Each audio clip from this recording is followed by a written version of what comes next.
Oh my god, oh my god, oh my god, oh my god. Oh my god, oh my god, oh my god, oh my god. Oh my god. Alright, guys. Ugh. We have to talk about this chapter. Hello, welcome to Otaku Talk. It's me, your boy, your host, OD, and today we'll be reviewing and analyzing chapter, what is it, 1039 of One Piece, and holy hell, what did I read? Did you guys just read that?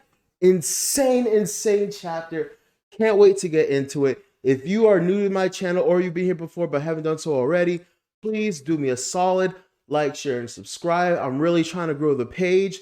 Speaking of growing the page, I just enjoyed my first ever over 10K view video. Normally my view, the highest before this was a couple hundred. I know that it was basically because no one reviews Dr. Stone, and the last chapter, Dr. Stone, was huge. But regardless, I'm happy. I'm excited about it. Okay, so no one can take that away from me. So thank you guys so much. But anyway, yeah, back to the matter at hand. Chapter 1039 of One Piece. So much went down. I had to write out everything that way I didn't miss anything. So yeah, I'm going to be using some clips from the manga. I am claiming fair use. So Sueisha, Toei, please chill. I'm just trying to, I'm trying to hype up what you guys are doing. Anyway, without further ado, let's get into the review.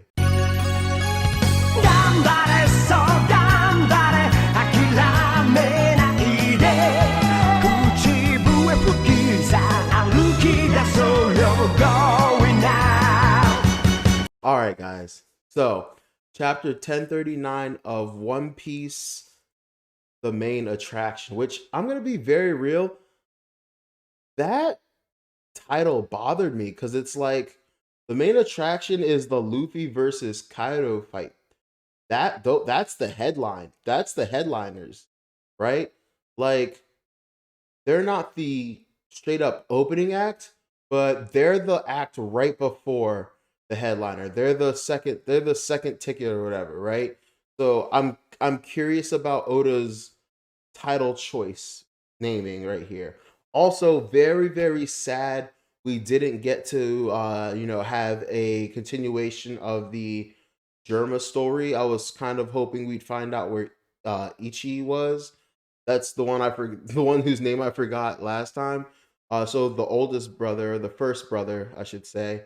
Where is he in all this? Because so far we've seen Raiju, Judge, Niji, and Yonji, but we haven't heard from Ichi yet. And I was really hoping that this cover story would handle that, but it didn't. Anyway, we start off the chapter, and Onigashima is looming ever and ever closer to the flower capital. Mononosuke is trying to pull it, but to no avail. It is just not working out. But he seems to be hearing someone calling out to him. And so my obvious theory, and to me it's obvious, but I could be wrong, but I'm like, okay, that's Zunisha. Because, once again, for whatever reason, he seems to have not quite the voice of all things, but the ability to hear Zunisha. Luffy is able to hear Zunisha because of the voice of all things, but there seems to be some kind of secret connection between Momonosuke and Zunisha that we don't know about. There was something written in Oden's logbook about, why Momonosuke is important, and I'm positive that whatever reason it is, has something to do with why he is the only one that is able to communicate with Zunisha, and that Zunisha will take orders from. And I'm really hoping that that'll also tie into us finding out, okay, what the hell exactly did Zunisha did that it was cursed to walk the world for centuries nonstop. Speaking of Zunisha, I'm kind of wondering if you know Momonosuke subconsciously summoned Zunisha here, like when he was asking for help, and like technically Momo is, Zunisha's master, so Zunisha came. My only qualm with that theory is the fact that how far away was Zunisha in the first place? to get here so fast, because you have to realize the events of the Fire Festival are all taking place in one day. For us, this has taken over a year, but for like within the context of the story, this is all transpired in a day from morning, and now we have reached night. So I'm like, how did Zunisha, fast track it here, book it here, right? So I'm very curious about that. Or was he already on the way? I think there's a panel somewhere where we see Momo saying that he would like to talk to Zunisha again and meet up with Zunisha again. So yeah. Anyway, we move back to Big Mom, who has been laid out by Kid's Cornadillo, his giant bull construct, right? And I love this sequence that comes up. And I just love how Law is calling out Kid, and Law just further cements his place as my top three favorite characters in One Piece. And then this sequence right here just made it just more so apparent, because Law goes in. Law just packs Kid and just goes in on his life, and I am here for every moment of it. Like, Law literally said everything I was thinking about in regards to like Law doing shit, and then Kid just kind of coming in and like acting like he's the hot shit, and like he's the reason like shit worked out, or he did it, or he caused the like he caused it, right? So like, I think he said this is the second time, so I think the first time is, and everyone mentions this, even one of my like really great friends mentions this, and I'm like, did it really hurt Kaido? And he's like, Kaido yelled like blah blah blah, and I was like, all right, fine. But I feel like there was a moment earlier where Law used, what was it? His I think one of either his radio knife, or the other move he has that shocks people on Kaido, and then right after that, that's when Kid slammed him, and I think Kid was trying to act like hot shit there, and then now it has been shown every single time my man has used Shock Willie, like it has had a fucking powerful impact on Big Mom. And this time, she was stunned and knocked her unconscious. And then, he comes in and just clocks her with the bull, right? So I thought that was hilarious, right?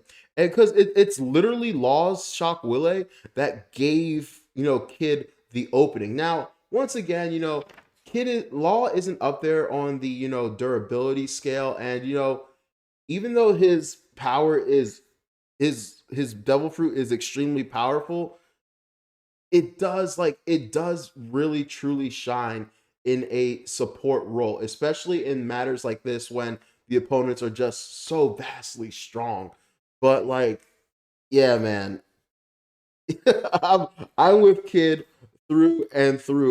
But yeah, legitimately, Law's Shock Willie was what really messed up Big Mom and gave Kid the opening to hit her. And what did Kid do? He just made another giant metal construct. That's all Kid does. He makes giant things and throws them or hits people with them. Oh, it was a giant bull this time. Like, honestly, like, how is it different from anything else? It's a giant bull. It's the size. Like, I remember last chapter when they were like, it's the size of Big Mom. I rolled my eyes because I was like, okay, so like what? It's the size of Big Mom, so it's bigger, stronger. It's as strong as Big Mom. Like, I was like, this is weak. I'm just tired. I want to see like something better.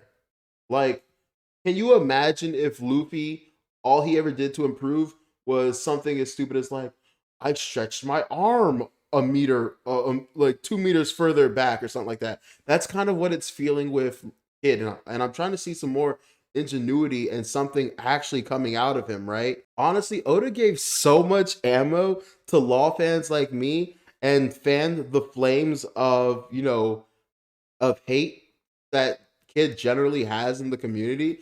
I didn't think that people like felt the same way I did about Kid until I got on the like Reddit forums, and I just saw like how much people either were shitting on Kid, or how many posts were about like, I don't understand why everyone shits on Kid.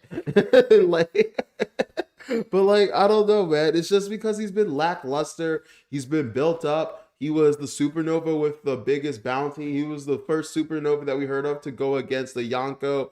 And just like there was so much other stuff. And it just kind of like was whack and just like to what we've got. And like the sole fact that like he's 2v1ing a Yonko while Luffy is 1v1ing one just speaks further to like how not on the level of Luffy that he is. And so like honestly I simply lost it. I lost my shit when Law was like, "What's next? A hippo? Maybe an elephant?" Cuz this is the exact shit I was thinking. Like I was like, "Pack this man, Law. Get in his ass, yo. Facts. Facts. What you going to make? He should make a dinosaur, right? Beast pirates. They're all dinosaurs. Maybe like do something punny with that, right? So like that's literally how I felt.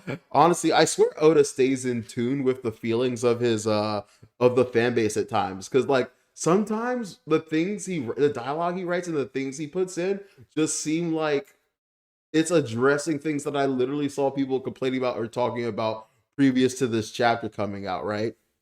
So then he talks about this trump card he has, which got me really, really excited because I can't help this feeling that, of just being disappointed at the moment in Kid and his abilities, and just like, if someone has the ability to like, I don't know, use like earthbend, use telekinesis, and all they ever fucking do with it is just like throw rocks at people. I'm gonna get tired. I want to see them like, create sinkholes, grab people's legs with it, like travel. Like I want to see all the applications of that ability, and like just what I am seeing from Kid is not that. And I'm like just waiting for the moment where Kid does something legitimately impressive and pops off, and it's super satisfying. And it got me wondering what it could be, because I'm really hoping that it's more than just his awakened BS, right? Big Mom shows us an insane new technique.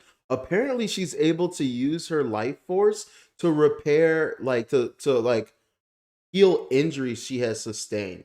Also, I just want to say I am loving the fact that Law's attack was so powerful that it not only broke her arm, but like the ribs in her body, to the point that it forced her to have to use her own lifespan to repair herself. That's how bad it was. Like this is once again all I'm saying. Like Law, my boy Law is just outshining Kid. Fight me about it. Let's go. But like it's happening and you can't deny it. Something that's made me very curious about though is like the fact that can she replenish her utilized life force with other people's souls, or does it work separately? Like for example, if Big Mom were to live for say 100 years, and she maybe takes off 5 years, I don't know how this works, but she takes off like 5 years of her lifespan in order to heal herself. If she stole 5 years from someone else, would she once again have 100 years to live? What if she stole 10? Would she have a surplus? Would she be able to live to 105? You know what I mean? So I'm very curious about how this works, and I have a strong feeling we're not gonna learn. I have a strong feeling we're not gonna learn. Also, I have a feeling that we're not going to be outright told her awakening, because I feel like her awakening was what she did with her life force, making herself bigger, being able to heal herself. I feel like that's her awakening. Or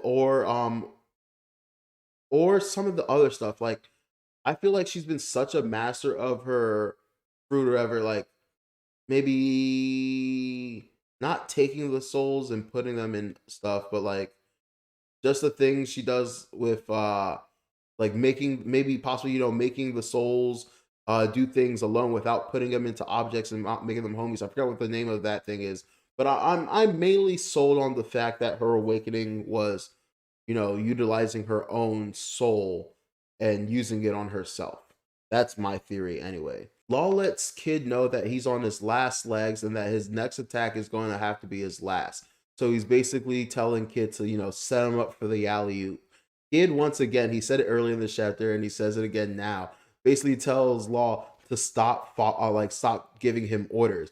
And this reminds me of a lot of when Law was trying to get the Straw Hats to, do what he wanted, to be in on this plan. And they were like, "You're not our captain. Stop telling us what to do." Like, I just love how often Law is trying to tell people what to do and how often they're not trying to hear it. Like, especially the fact that, like, what he's saying is tangible and like should be listened to, but they're all just like, "No, like you can't tell us how to live."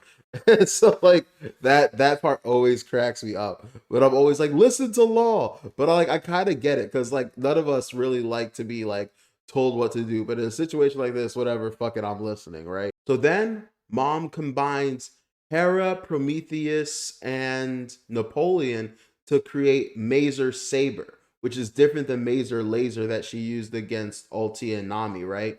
And so basically it's a compact laser sword, essentially like a lightsaber in my opinion, and just cleanly slices Kid's bull in half, like freaking light work.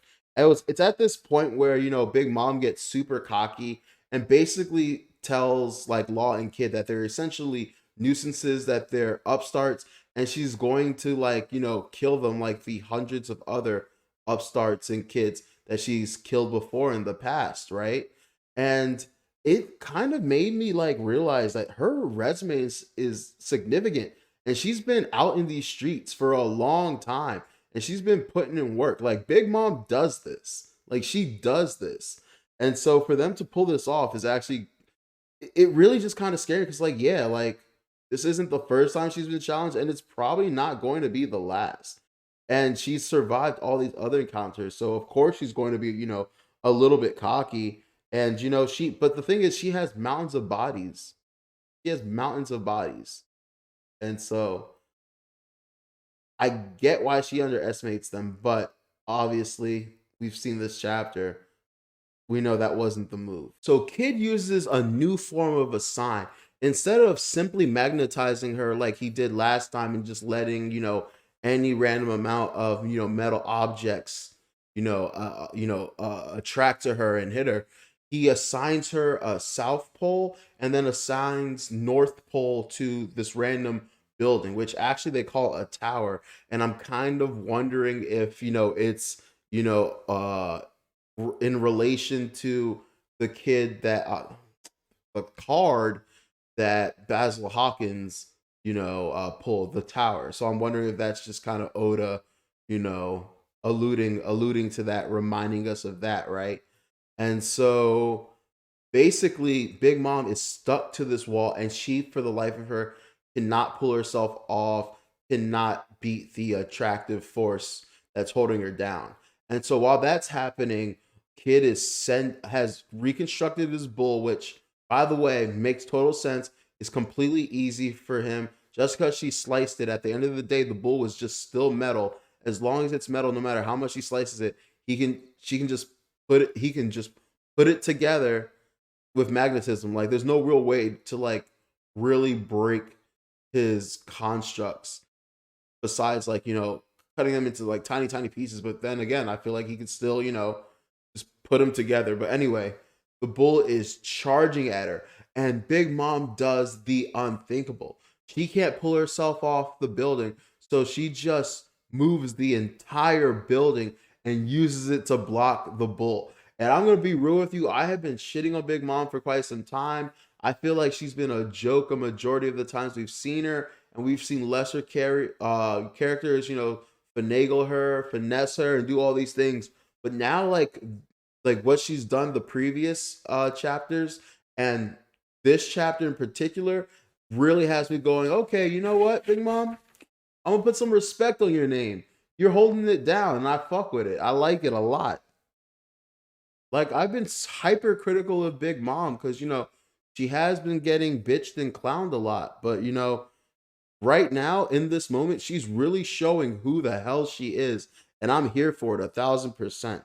And if it wasn't enough, if like what she did wasn't enough, if the Mazer Saber wasn't enough, she uses another new move called Homing Cannon Misery, which is a sentient anthropomorphic energy attack in the form of a woman, which was just even more badass than like everything else she's been doing. And I'm just like, yo, Big Mom is really trying to like end this fight. Because once again, last chapter, she told us that she's tired. So like I get it. Like I think she's posturing a little bit. I do think she's cocky. I do think she can beat them, but she knows that she can't play around with them. And if she's going to beat them, she needs to do it right now. Anyway, while she's distracted from, the bull and all that stuff, Law drops a part of a building on her and then proceeds to use his awakening again. But this time, he extends the sword far past anything we've seen to this part, to the point where it travels through every floor of Onigashima Castle till it reaches the capital below into the ground.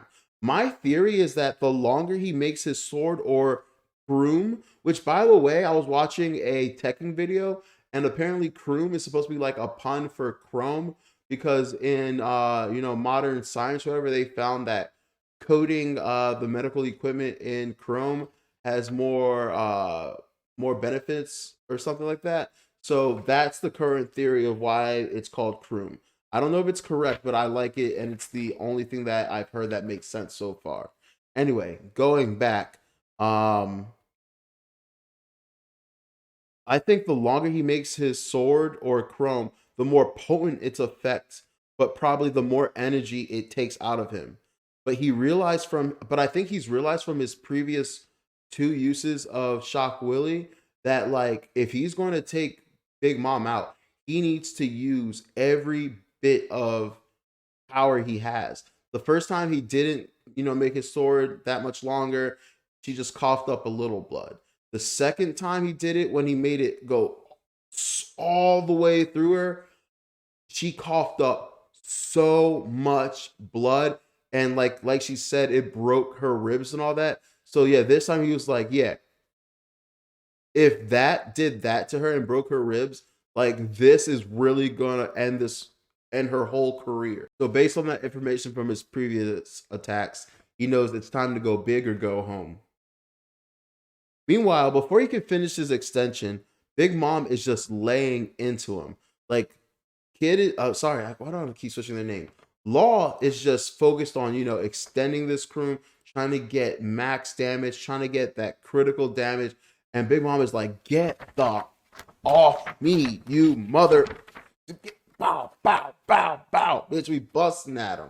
Just hitting him till he can get off.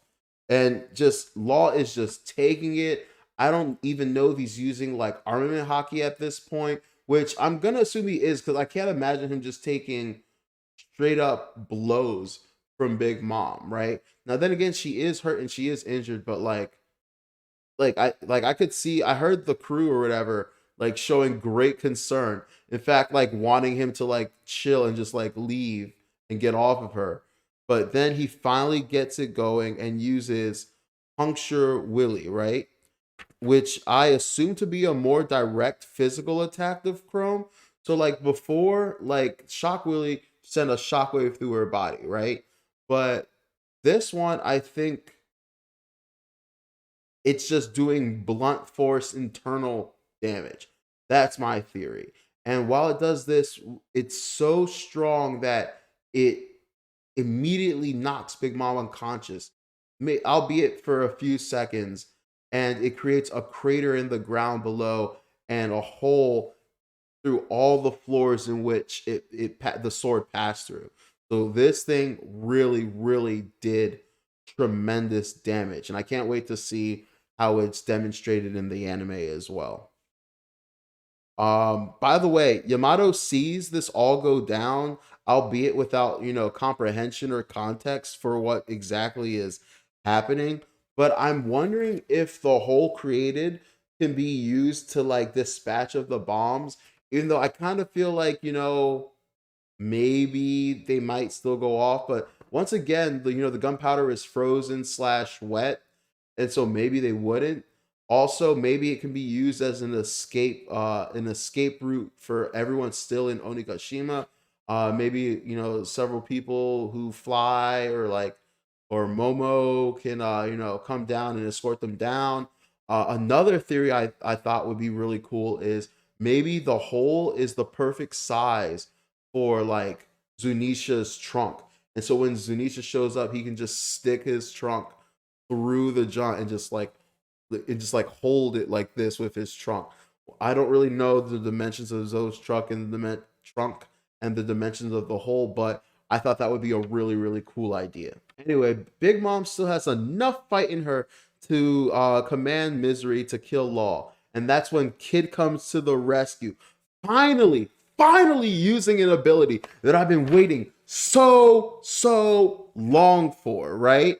And so he uses an attack called Damned Punk, which fires essentially a railgun. And for those of you that don't know what a railgun is, which by the way, it's one of my personal favorite weapons of all time. A railgun is a giant cannon essentially that uses electromagnetism to fire a projectile at extremely high velocity, aka speeds, right? And to give you guys, kind of context for how fast like the projectile fires, it fires at 2,500 meters per second. That's 15 miles per second. Yeah, you heard me right. 15 miles per second, not per hour. I believe by hour it's like 5,400 miles per hour, which by the way is Mach 7. And to give you more, context, the fastest jet on the planet hasn't even broke 6.7. So it's faster than the fastest jet. Also, for more context, I'm going to give you all the context in the world because I want you guys to understand how dope what Yo, today I've just been screwing up everyone's name. How dope what Kid did was. A regular like bullet from like a gun or a rifle travels anywhere between 120 to 370 meters per second. And like I just told you, a railgun fires at 2,500 meters per second. So that's like how many times that? So you guys are starting to pick up what I'm putting down, right? It just did some awesome shit.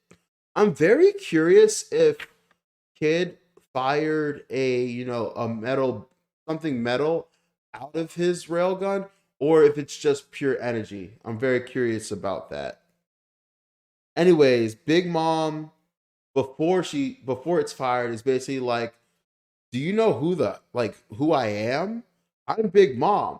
And I just love how Kid is like, yeah, I know. That's why I'll be the one to end you. That's like what this is all about. And then that jaunt hits her. And I think it's safe to say, like, I have been questioning so many of these defeats. I'm not questioning this one in the slightest. She is down and out for the count.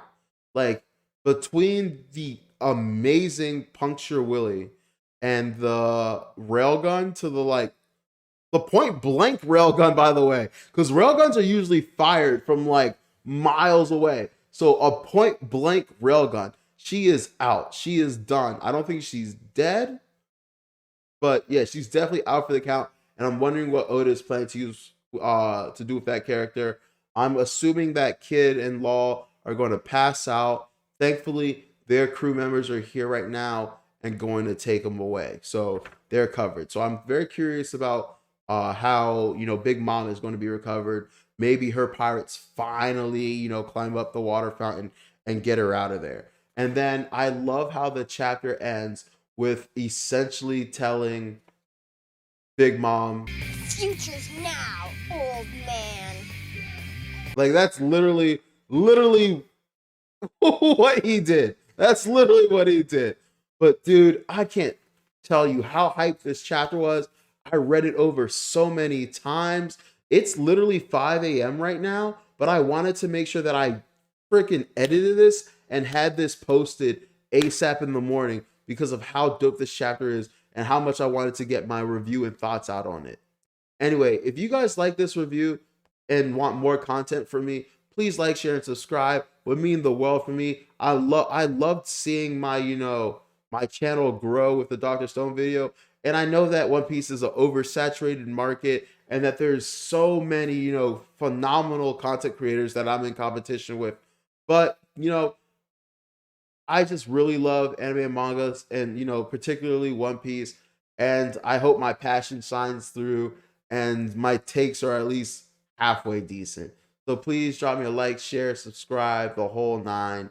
And yeah, man, this has been Otaku Talk. I'm your host, OD. Have a phenomenal weekend, guys. Take care. Peace.